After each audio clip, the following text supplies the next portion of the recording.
సంబంధించిన సర్పంచ్ ప్రస్తుతం సర్పంచ్ గారు సర్పంచ్ అని తెలుసుకునే ప్రయత్నం చేద్దాం.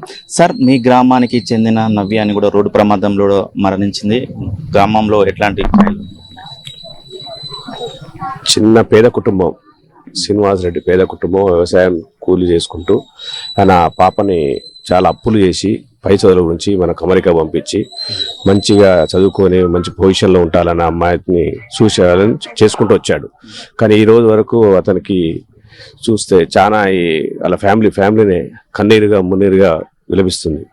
వాళ్ళ కుటుంబంలో వాళ్ళ రూపాయి కూడగొట్టి ఆమె తీసుకుపోయి పంచి చదివిపించి ఇక్కడ ఎంటెక్ చేపించి తర్వాత అక్కడ దాకా పంపించేంత వరకు చేసిండు.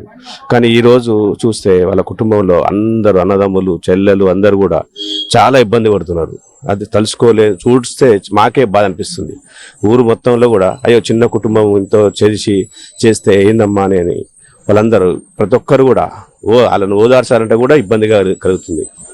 దీన్ని మా మంత్రి గారి దృష్టికి కూడా తీసుకుపోయినాం. మా స్థానిక ఎమ్మెల్యే వీరేశమన్న గారు కూడా దాన్ని మంత్రి గారికి గవర్నమెంట్ నుంచి మనం ఏమేం చేయాలా, ఎట్లా అమ్మాయిని ఇక్కడ తీసుకురావాలన్న ప్రయత్నంలో వాళ్ళు నిన్నటి నుంచి మొత్తం ప్రయత్నం చేస్తున్నారు. అది మనకు ఈ రోజు దర్దాపులో ఈ రోజు మనకు ప్రాసెస్ అయిపోతున్నారు రాష్ట్ర గవర్నమెంట్ నుంచి. ఈ రోజు అయిపోతే మనకు రేపు కానీ మన ఎల్లుండి కానీ మనం అక్కడి నుంచి వచ్చే ప్రయత్నం చేస్తామని చెప్పేసి మన మంత్రి గారు ఎమ్మెల్యే గారు చెప్పడం జరిగింది. సార్, మనం ఎవరైనా అక్కడికి వెళ్ళాల్సిన పరిస్థితి ఉంటుందా, లేకపోతే అక్కడి నుంచే వాళ్ళు బాడీని పంపిస్తారా? అక్కడి నుంచే పంపించే పరిస్థితి నడుస్తుంది. ఇక్కడ మన ఈ ఊరి నుంచి కూడా వాళ్ళ బావగారు కూడా అక్కడే చదువుతున్నాడు. ఆ అబ్బాయి కూడా అక్కడ ఈ రోజు ఇప్పుడు ఇంకో 1 అవర్ క్రితం అక్కడ చేరుకున్నాడు. ఇంకో 1 అవర్ క్రితం చేరుకున్నాడు. అది కూడా క్లారిటీ ఇన్ఫర్మేషన్ మనకి ఇంకా క్లియర్ రాలేదు. ఇంకా ఆ లోపల మనకు అక్కడ స్టేషన్ దగ్గరికి పోయి తీసుకొని మనకి ఇన్ఫర్మేషన్ ఇస్తామని చెప్పి చెప్పుకొచ్చినారు. నవ్య ఏదో చెరుగట్టు గ్రామంకి వచ్చినప్పుడు ఇక్కడ ఉన్న కూడా చుట్టుపక్కల ప్రజలతోటి ముఖ్యంగా మీతోటి కూడా ఎక్కువ సానుభూతి ఉన్నటువంటి పరిస్థితి ఉంది. ఎట్లా ఉండే అంకుల్, ఎట్లా మాట్లాడేది?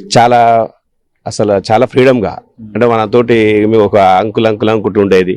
మాకు వాస్తవికంగా చిన్న పాపలాగా చదువు అనే ఫీలింగ్ ఒక చిన్న పిల్లలకు కూడా మంచి చదువుకోవాలి, మంచి భవిష్యత్తు ఉండాలి అనే ఇంట్రెస్ట్.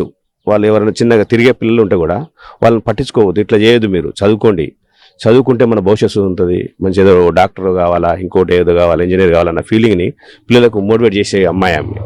కానీ మేము కూడా చూస్తుండేది, అరే ఈ చిన్న ఏజ్లో కూడా ఇంత మంచి ఆలోచన ఉండడం మేమే ఆశ్చర్యపోతుండేది అమ్మాయిని చూసి. నవ్య అంకుల్ అంటూ ఇన్ని మాటలు చెప్తున్న క్రమంలో ఈ రోజు నవ్య లేదు అని తెలిసిన సందర్భంలో ఏమనిపిస్తుంది సార్? ఒకసారి మాకైతే చాలా బాధ ఉంది.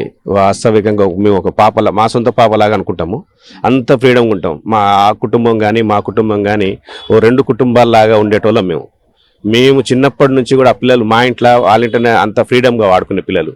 ఈ రోజు లేదంటే వాస్తవిక మా ఇంట్లో ఒక పిల్ల లేదేమన్నా ఫీల్ అవుతున్నాం మేమైతే. ఈ రోజుకు చాలా బాధ అనిపిస్తుంది. రైట్, మొత్తం కూడా ఎవరిని చెరుగట్టు గ్రామంలో ఎవరిని కలిసినా కన్నీరు పర్యటన అవుతున్నటువంటి పరిస్థితి కనపడుతుంది. శ్రీనివాస్ రెడ్డికి 2 కూతుర్లు, పెద్ద కూతురు నవ్య చాలా వరకు చదువులో చురుకుగా ఉండేది.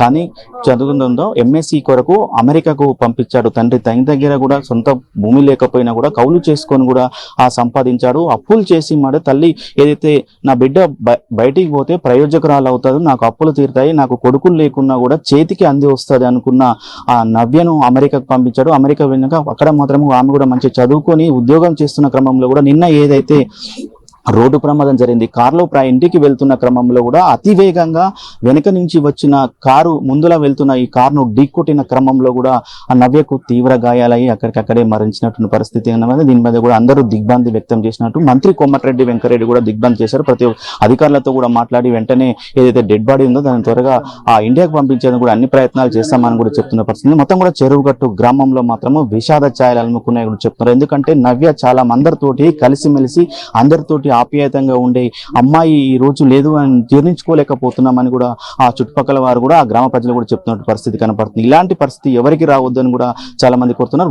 ఒకటే విజ్ఞప్తి చేస్తున్నారు. మొత్తం కూడా దానికి సంబంధించిన అక్కడ ఉన్నటువంటి డెడ్ బాడీ ఏదో దాన్ని మొత్తంగా ఇండియాకు తెరించడానికి ప్రతి ఒక్కరు కూడా సహాయంగా చేయాలి. ఇటు అధికారులు స్పందించాలి, ఆ ప్రజాప్రతినిధులు స్పందించాలని కూడా కుటుంబ సభ్యులు కోరుతున్న పరిస్థితి కనపడుతుంది. గతం కూడా తండ్రి మాత్రం కన్నీరు మున్నీరుగా విలపిస్తున్న క్రమంలో కూడా ఆ చుట్టుపక్కల వారు కూడా కన్నీళ్లు పారమవుతున్న పరిస్థితి కనపడుతుంది.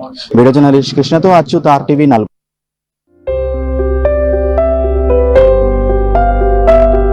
చిన్న చిన్న ఆనందాలు 35 ఏళ్లుగా నా జీవితంలో లేవు. 35 ఏళ్లుగా నేను డైపర్లలో బ్రతికాను. 6 సెంటీమీటర్ల ఫిస్టులా నా మూత్రాశయంలో లీక్ కారణమైంది. ఎవరూ నాకు సహాయం చేయలేకపోయారు. AINUలో వైద్యులను కలిసే వరకు. అక్కడ వారు రోబోటిక్ శస్త్రచికిత్సతో నాకు పరిష్కారం ఇచ్చారు. వారు నా ఆత్మవిశ్వాసాన్ని కూడా తిరిగిచ్చారు. Precision care makes it possible. The Center for Robotic Surgery at AINU